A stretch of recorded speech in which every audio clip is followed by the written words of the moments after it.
किसी को अपने सपने चुराने न दे। दोस्तों, जे कैनफील्ड और मार्क विक्टर हैंसन की लिखी गई पुस्तक आत्मा के लिए अमृत में से हम आपको एक ऐसी रियल इंस्पायरिंग स्टोरी बताने वाले हैं जो आपके दिल को छू जाएगी।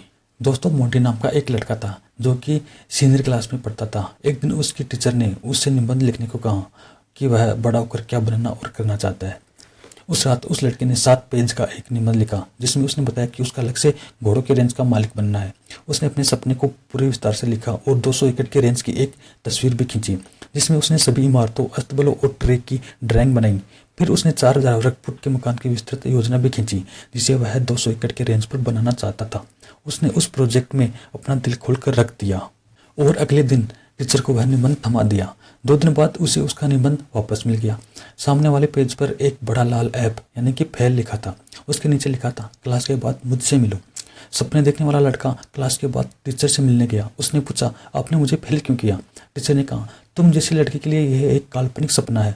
तुम्हारे पास पैसे नहीं है, तुम खानाबदोश परिवार के हो, तुम्हारे पास संसाधन नहीं है। घोड़ों के रेंज का मालिक बनने के लिए बहुत पैसों की जरूरत होती है।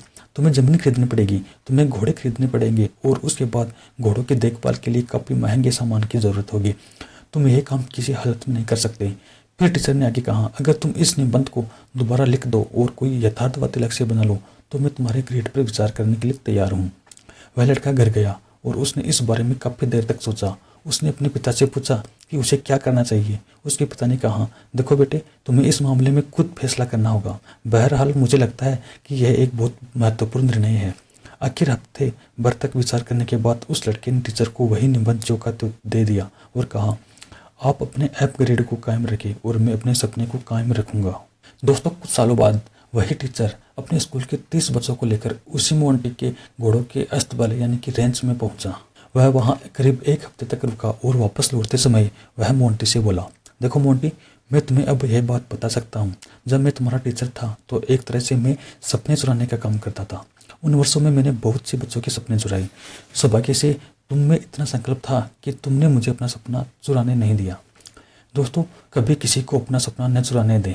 हमेशा अपने दिल की बात सुने, चाहे परिणाम जो भी हो।